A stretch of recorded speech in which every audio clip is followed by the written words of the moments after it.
त्याच्या पुढे जाणार आहे. मग तू त्या मार्गाला जाणार असेल, मग तो तुझा मार्ग खंडित करण्यासाठी तुला एकच सांगू इच्छितोय. त्या विषारी वृक्षाला अमृतानं शिंपलं तरी तो शेवटी विषारी फळ देणार.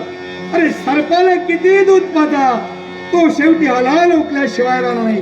आणि म्हणून तुझ्या सारख्या सर्पाला थितण्यासाठी या क्षणी हा विषारी वृक्ष मुळापासून छेदन करण्यासाठी देव तुझा प्रतिस्पर्धी होईल. देवा, अरे निसर्ग नियमानं तो विषारी वृक्ष विषारी असतो.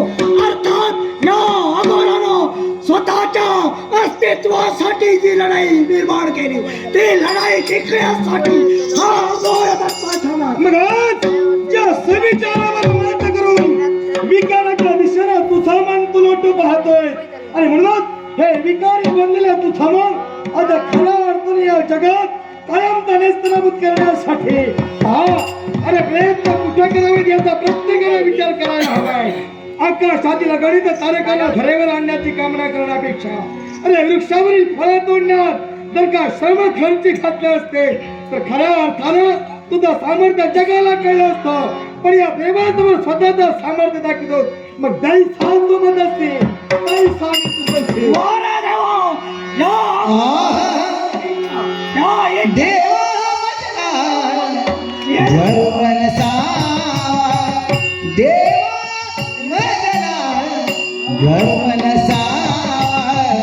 असेल जर तो म्हणतो जा, असेल जर तो म्हणतो जा, देव मजला घर मनसा, देव मजला घर मनसा, असेल जर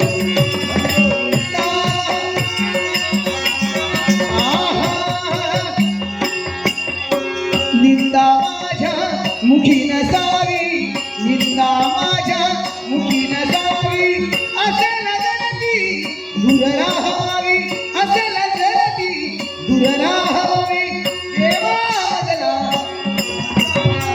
असेल जर भंगोरी जा.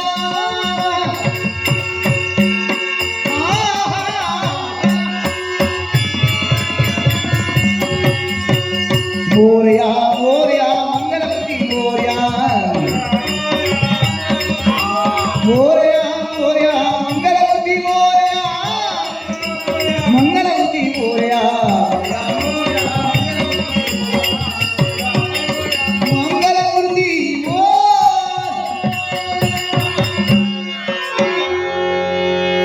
या संकटातून तू आमचं रक्षण कर. पण ज्या दादा बहिणीने आतापर्यंत मला सांभाळण्याची करतोय ती माझी दादा बहिणी कुठली? हे बाळ, या क्षणी दादा बहिणीची आठवण तुला सतावू लागली, कारण पूर्वावस्था तुला प्राप्त झाली.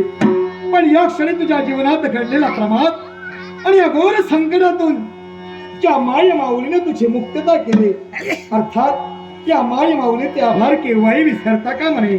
याच्यासाठी तर का त्याच्या दादा बहिणीला भेटण्याची इच्छा तुला निर्माण झाली असेल तर ती तुझी इच्छा पूर्ण करण्यासाठी आणि भावी क्षत्रिया दाम्पत्याला प्राप्त करून देण्यासाठी चला.